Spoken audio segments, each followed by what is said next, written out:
The market's been interesting. Being able to solve the world's hardest challenges. Big call for Apple to make. And I think there is a parallel to comfort and just apprehension of just not knowing. It's just interesting seeing how that's affecting the populace. Someone's got to step up with some standards. Protect against it in your own business. We're not at the point of fully agentic for those critical things. It could be correct, it's just bad. It almost seems like witchcraft and wizardry. Sometimes it doesn't get it right. We'll see what the next leapfrog version does. Hey everybody, you're on episode 11 of AI Unplugged. I'm here today at our sales kickoff with three of my favorite people, Chris Fellow, Evan Zemus, and Andrew Sinclair. Hey, Trav. Hi Andrew, how are you today? Good evening. I'm happy to be here. SKO is always a great time. Get everyone aligned, fired up for a new year. 2025 was big for us, and it sounds like it's only getting bigger around Gen AI. Certainly, we're seeing certain trends like enterprise adoption, insatiable spending for the hyperscalers. It seems like we placed the right bet a few years ago because things are only growing faster. Yeah, it's been a tremendous 2025 for us here at Innovative. We've seen a lot of growth ourselves, and a lot of our customers are adopting technologies in different and creative ways, and we've had some naysayers along the way. But the market's been interesting, right? There's a lot of new buzz that's occurring and issues that are happening, and we're here to talk about what's happening in the news. So, Andrew, what's our first topic? Yeah, one of the things I saw was obviously ChatGPT, OpenAI, came out with 5.2, and it seems like a less of a huge leapfrog than some of the new releases were, right? It used to be these wars, and what was new is now old, and just huge advancements. But it seems like we're getting more incremental increases. Do you think that's just this cycle, or that's what we're going to see from here on out? I have an opinion. None of you guys have an opinion, but I think it's two issues. One, I think it's getting harder and harder to train at that scale with a high quality at the same cadence that people expected before. So you're just not getting as much out of it. And the second is eventually people have to slow down training because training is really expensive. And you got to figure out a way to make money on it, right? And so that's like sort of that COGS, OPEX model of where you spend your cash. If you're training all the time, you're probably burning a lot of capital, right, to make these new models. And you eventually have to slow down, I assume. I don't know, you guys. What do you guys think? Don't they still want to make it like newsworthy, though, for the new releases to get some buzz and more active users? Yeah, I think so. They do. Or is the frequency of releases what they want to see? Like they're always iterating. Like, will they delay features to make a bigger splash, to Evan's point, or is it more valuable for these organizations to have consistent releases to show they're relevant and they're innovating faster? I guess it depends on what the consumer wants. I mean, Chris, do you buy a new iPhone every year when it comes out? No. Right? Why not? Features, the jump in feature set and improvements usually aren't big enough. They don't seem big enough for me to say, okay, let's do it all over again.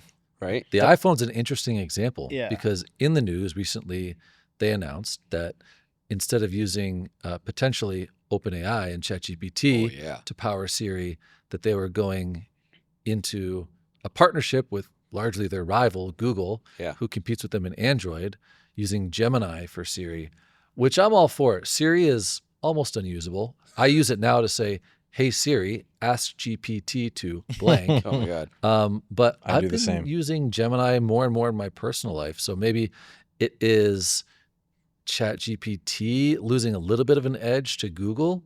I mean, that's a big call for Apple to make. It multi-billion dollars. Yeah. Is it? I don't think Apple would buy in to models if they felt the models to be changing that dramatically every year. They want consistency. That's how they're known for, right? The walled garden, but you know what you're getting type of experience. So I suspect that people are just investing a little bit less in net new models and spending more time on integrations, just like you would with Siri and your phone, right? You care a lot about how those two things interact. Is it based off the user, though? Because you have more folks that are maybe more technical that have a preference on what they use versus someone that just looks for the latest and greatest and like, oh my God, this is new release. Let's see what's going on there versus, someone that is very maybe loyal to what their favorites are for whatever reason. Like you mentioned the iPhone users, some people do wait for the new iPhone to come out and they just continue to upgrade. So I wonder if it's the same thing amongst, users ChatGPT, or if they like Claude or whatever else. Yeah. Have you used other models other than, you use a lot of Claude, right? I think. I use Claude, Yeah. Grok for some things. It's a little more provocative and maybe bold than some of the traditional. Isn't Grok getting a lot of heat right now? Yeah, it's things about when you ask to do maybe some risque requests, like porn.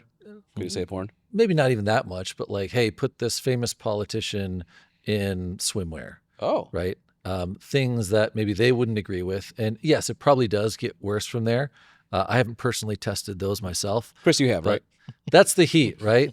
And so I think there's conversations coming from manufacturers themselves. So OpenAI saying, hey, maybe we should think about age restrictions and verification. So self-policing, maybe getting in front of the legislative rules that may come out from different countries. But it doesn't sound like there's a unified strategy from these governments. So it's either comes from them as companies themselves, or someone's got to step up with some standards just to nip that in the bud. I don't use it for that purpose either, but I do see it that, You just say that up front? Yeah, I have to preface my my response there. But no, I've used it for more subjective questions that when I ask ChatGPT, like, hey, what's the best sneaker? It'll give me a bunch of just, I don't know, bland or vanilla answers, where Grok will be like, hey, these are the three based off of our research, which I kind of like that bold response to maybe some subjective more definitive questions. Yeah. Less waffling. Yeah. I heard ChatGPT is also going to be doing the not safe for work variation, just like maybe in a bit more like polished way than Grok did, right? For surprising people, like they're going to do like there's a ChatGPT for everybody, and then there's like the after hours ChatGPT over here, right? After dark. After dark. It kind of reminds me of when a lot of the social media platforms were coming out.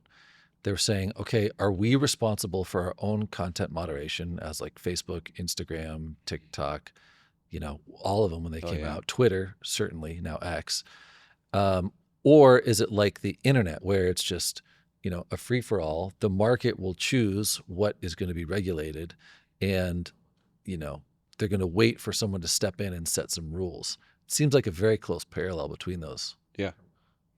Yeah. Chris, you have kids, right? Do they use ChatGPT? Indirectly. Indirectly. What do you use it for? Oh, we use it every night to create our own stories and bedtime stories and things like that, and imagery and so forth. So I'm very closely moderating all of it. Right. But in that sense, it's been amazing because it kind of unlocks another dimension of creativity, or at least allows my son's creativity to kind of be, guided into something that's a little more tangible. Yeah. So we've had a lot of fun with it, and we've been doing it for, 9 months now, but my kids won't go to bed without it now. Why ChatGPT? That's really cool, by the way. But like, what is it that... It wasn't a cognitive choice. It was just, okay. I already have the premium subscription, and so we're just hacking away and creating some really cool stuff. But yeah, it's just one thing that I've used in my personal life that has seemed to catch on. And but no usage directly with them. I do worry about the amount of information I'm putting out there, regardless of all the safety assurances. And right. It knows kind of my son's names, and it knows their ages, and it knows their hair color, and it knows that one wears glasses, and it kind of remembers all this stuff. So is that a good thing? Is it a little scary at the same time? It kind of gives me a little bit of pause, but yeah, we're still using it in the same way we were 6 months ago. So that's fair. Have you seen from your customers, because you're on our sales team here at Innovative, right? Have you seen from like companies like this adoption that they're working through the different guardrails, the different requirements that we're hearing now about like different models behaving in different ways? Has that come up more and more in the enterprise space or in the SMB space?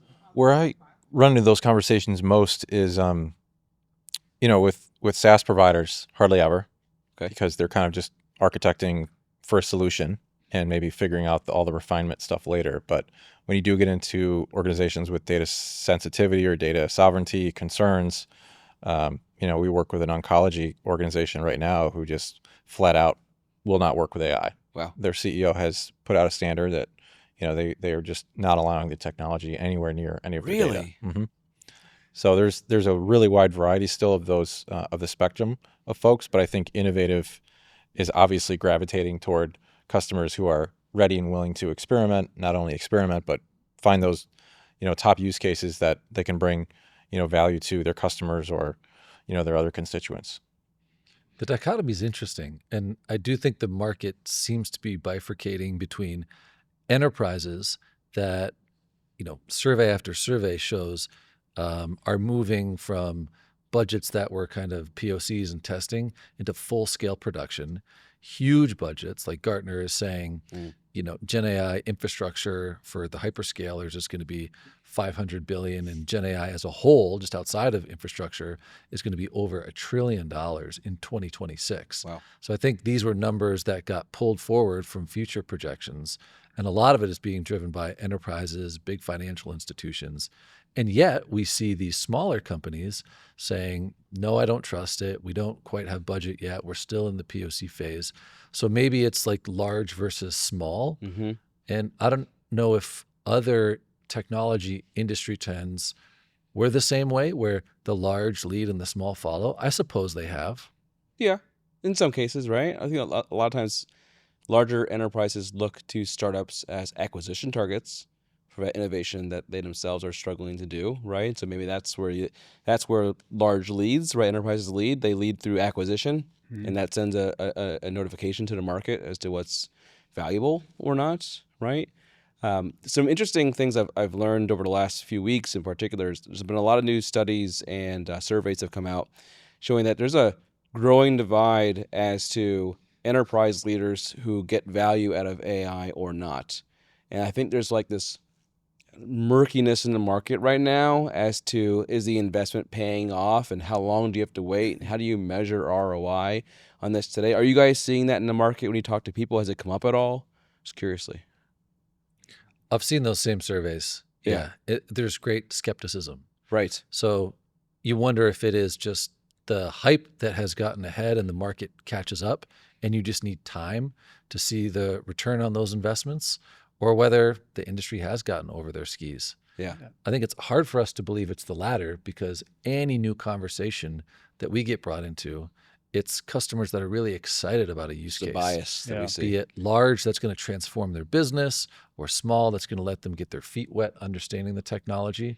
But again, to your point, Chris, some of it may be self-selection, because we do have that brand and we are looking for those customers that are going to be the early adopters, willing to try things, willing to invest. Right. The hesitation. Go ahead. No, go ahead, man.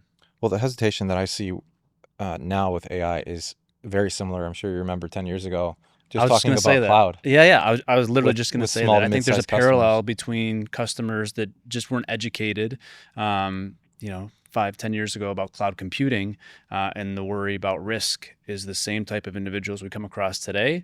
And I think sometimes we have to educate them and just help teach, how this can benefit their business. We walk them through the exercise of, hey, AI can help you do X, Y, and Z, and I'll almost help them, usher them along to build out the business case to get more comfort. And that's where we're trying to get them to dip their toe in the water, so to speak, so they can really feel some of the benefits and the value there. So that's what I think we're seeing. But yeah, I agree with you 100%. I think there is a parallel to comfort and just apprehension of just not knowing some of the benefits and maybe being scared of it too, right? I mean, it takes jobs today. So I think there's maybe some concern from people of like, man, this could replace me. I don't know if I want to dive in. You're right. Yeah. There's strong parallels there. I remember, first talking about cloud technologies, even virtualization. It's folks that said, well, I'm the hardware person. I run all the operating systems. Why would I want to virtualize? Similarly, people that really owned and operated data centers saying, well, this is how I feed my family. It's my bread and butter. It's my whole experience. Why would I send all this up to the cloud for someone else to manage services, right? Same type of question. And, you see very public numbers come out, even from Amazon, right? Where in Q4, I think on the Amazon.com side of the house, there was a reduction in force, rumors of an expected one to happen on AWS. And a lot of the chatter that I see from, colleagues and friends that I used to work with, is that it's impacting the software developers, the SDEs, the product managers, because people are using those Gen AI tools to do more with less. Mm-hmm. And Microsoft themselves said 30% of software that they are writing in product development is coming from generative AI products that they have. So, I mean, all companies are going to be seeing that. I think obviously small businesses are going to be worried about that. But we're a small business, right? And I don't think we do see that. We see our folks doing more with the same probably, Yes. but not less. Right. I mean, I'll say maybe you can speak on for service delivery, but even sales, like we haven't grown our sales team. You know what I mean? But we've been growing steadily, and we're leveraging more tools and processes that we're benefiting from AI that make our jobs easier. You know, someone today at our SCO sales kickoff on our pre-sales team, they said that with the AI tooling that we have, which is a bit unique in the market, they're able to put out scopes of work at a dramatically faster pace at a really high quality bar that they would have not had at previous companies before, right? And I think you're right. Like we look at it and we say, that's not taking jobs, but it is stopping us from wanting to open new ones. I agree.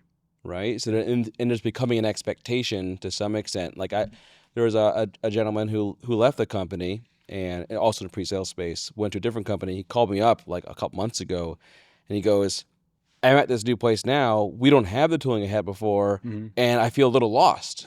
Like he just got used to it, right, to some extent. And so it's just interesting seeing how that's affecting the populace as they shift between businesses that have not all caught up in the same way. Just super interesting right now where we are in the market. It feels like some companies are just really far ahead and some just aren't. It's a luxury. I think it's a luxury for us because any new feature we need, we just kind of build in. Right. And we're just like, oh, yeah, we can do that. No problem. It's a luxury that almost feels like a necessity now. Yeah, right. To me, anyway. Yeah. I mean, what was I doing a year ago without some of the tools I have right now? Right. Well, Chris, you led a great session just today on how you use our Gen AI tool, Darcy IQ, which we've demoed and talked about, to increase your productivity. Plug right there. Yeah, I thought it was very eye-opening of just how it has given you back the most precious resource for any human, but maybe those, especially in sales, looking to get more in front of customers, which is time. Things that would take you weeks now take days takes hours.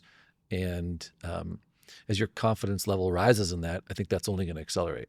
Or does that scare you? Like, does that mean for you as an individual contributor, you now think of it like my leaders are expecting more out of me as a result? No, I don't think it's as a direct result. I do think it's as an indirect result. And to that point, the other thing that I get from using all these tools that have been architected around our individual use case as AWS consultants is the quality of my output and the information I share with customers is better.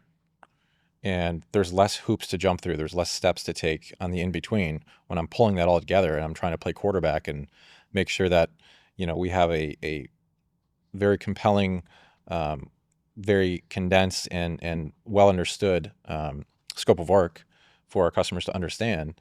Those processes in between have absolutely condensed themselves to my benefit, to our benefit. Just the evolution. I mean, it's just making me think about it. But yeah, what we talked about today is, a year and a half ago, we thought having, Claude and Slack was like this huge, super cool. Yeah, it was super cool. And it helped us quite a bit. But now, creating SOWs, taking notes, prompting questions, turning around LOEs, it is a huge luxury and a benefit, and we rely heavily on it. So if it ever does go down, which it doesn't, I feel like sometimes we feel like we're dead in the water. That's a great point. Yeah. I mean, what was once a luxury is now a necessity. Mm-hmm. What was once novel is now a staple. Right. And I think of this obviously in the business sense, but even on the personal side. So, the world is crazy right now. I don't think that's any secret. You open up any news web browser and you're just like, what is going on at times? And, I was a political science major in college, and I like to get into the fray a little bit, sometimes just to be combative for combativeness sake. And I'll be talking with friends, trying to get their points, because it's always good to have different, sides of views.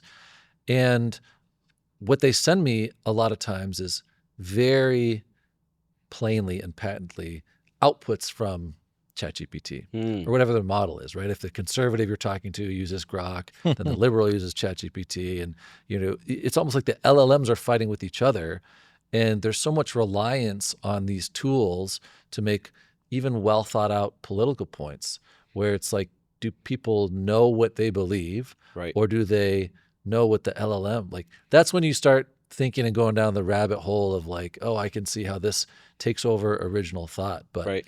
Ben Affleck, the Okay, great interesting switch. technologist of our time, I promise there's a connection here. Okay. He was talking, I think, very eloquently about generative AI in the creative space in Hollywood. Oh, I saw this in the Batman thing. Exactly. Yeah. That Sorry, it's no keep going. real threat because the LLMs are designed to go towards the mean, right? It takes both sides of, let's say, the political opinions and tries to find the middle. Or on your shoe example, right? It doesn't want to make a decision, so it kind of goes in the middle. And so for artists, it's only going to create what has already been created because that's what it's been trained on. And any great art is always new, novel, pushing the envelope. And so he thinks there's no danger for AI movies, but I don't know. I've seen some of the outputs and it's like, wow, people can make like fan fiction trailers that get me fired up. I'm like, I want to see this. And it's like, oh, it's not actually real. Right. So it's interesting. Is this going to rewrite things on the entertainment side, or is it always going to find that middle ground? Or are we just early? Okay, we got to talk about AI slop then. So like slop. Was a Merriam-Webster's word of the year as AI slop. Sounds like a deep fake. Yeah, sounds like a grunge band name, but I'm here for it. Tell us about it. No, so it's just the concept of people make stuff with AI, content, images, whatever, right? Stuff with AI, no little like meaning put into it, no heart put into it, and you put it out into the world, right? And so it manifests in ways like Reddit bots, right, who just write things, or you go on YouTube and every other video now is just some like random stuff, right, that you like, what the hell is this, right? It's because someone with AI made it, doesn't really feel like it's well put together, right? And it's taking over more and more of the internet. There's this whole theory called the dead internet theory, which is based off of like automations sort of filling the internet up too much that it's hard to use it anymore, right? And so like AI slop is starting to turn on anywhere. How do you protect against it in your own business, right? Like as that healthcare leader, they're probably nervous that the AI system is going to put out the wrong information for a patient, right? That's not even a hallucination. It just could be just like poor content. It could be correct, it's just bad, right? And that's still slop ultimately. So how do you think about that problem? How do you solve for it in your own jobs? Well, how do I think about the problem first? AI is only trusted in certain use cases right now. It's not widely adopted, as we know, in making healthcare decisions. We're not at the point of fully agentic for those critical things that the world wants to solve for. Like I can remember reading something even a year ago, like, is AI under delivering on its promise of like being able to solve the world's hardest challenges? Like, why haven't we found a cure for cancer yet? And when I get into conversations, it's let's stick to what we know will work. And there's plenty to do. Right. There's lots of productivity gains. There's lots of money to be saved. There's lots of expansion of business models to be capitalized on.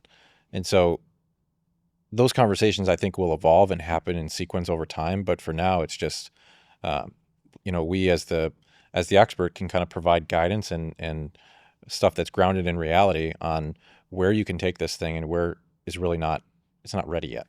Maybe that's a misconception too. When people that don't want to get into it think it might have to do everything that they do and not realize that it can do some of the heavy lifting, but it still requires some sort of manual review and additive, context from the actual user. So maybe there's some things there, but yeah, I do feel like sometimes we don't inspect and we just get the output and like, okay, this is it, versus being like, hey, is this real? Can we put our twist on it? Is it missing some things? So I think that's still something that we have to solve for. Well, I think for me, my confidence score for AI fluctuates based on my most recent experiences.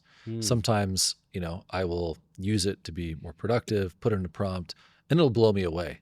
And I'm just like, oh, this is the future. Like it almost seems like witchcraft and wizardry. Like your infographic? Well, there's the other thing. I was trying to create an infographic for the slide that I was presenting at our kickoff. And I had, I would say, 98% of the content in Excel. I just wanted to pretty up a little bit. And I asked all the different LLMs in my frustration to do what I wanted to do. And in my mind, it was a very clear, specific prompt and ask that I was just looking to reduce time, see what the options are. And I was ready to be blown away. And a lot of the responses I got was, here's a cartoon horse going down a water slide. And I'm like, I got so frustrated. Yeah. And then I was like, well, I'm not worried about the AI takeover or, Skynet or anything. Like, we seem so far off. Right. And it was just based on, recency bias of my most recent experience. So obviously I've got things to learn on prompt engineering, but it was, kind of eye-opening for me that sometimes it doesn't get it right, and that affects my confidence in AI as a whole. I'll tell you, so in my family, I'm the technologist. My wife is a paralegal, and she is discovering ChatGPT now. She's not like super big in the technology. It's always been like a sort of interesting parallel in our I'm shocked you're the relationship. technologist in the family, by the way. Thank you. So she's like discovering it now. And my son is on the autism spectrum. And so she's been getting medical content from our doctors and so forth. And she's been putting in the ChatGPT and getting these outputs. And she's like, oh my God, it's amazing. And I'm just sitting there like, I know too much. Yeah. Right? And I'm like, I don't know if I would trust that. Like, we should go talk to them about this thing over here. I'm like, let's see what the doctors. It's just interesting. Like, the more you learn about the things, it changes your perspective of how amazing they are. And sort of hits sort of weird sort of inflection point that I've been having as to how trusting I am of it. Yeah. I think it on the healthcare side, I know tons of people, right? The rise of hypochondriacs is going to go directly linear with AI. But I think, it empowers people to ask the right questions. Right. But you still have to go back to your, trained medical provider, have you get talked down off the ledge a little bit. So as always, useful tools, constantly iterating. We'll see what the next leapfrog version does to increase or decrease our confidence. But what a time to be alive. I was really fired up coming out of day one of our SKO, specifically feeling like we've made the right bets. They're becoming bigger bets, and there's great opportunity for us as a business and all of us individually in our jobs just to do more with the same. Yeah. No, it's exciting times. We're super appreciative of where we are and excited for what this year brings. Yeah. Well, thanks, guys. Chris, Evan, for joining. Yeah, Loved it. Great. Thanks And for having us. Hope we'll talk again soon. We'll get some bigger chairs for next time. That's right. All right. Thanks, guys. Thanks again.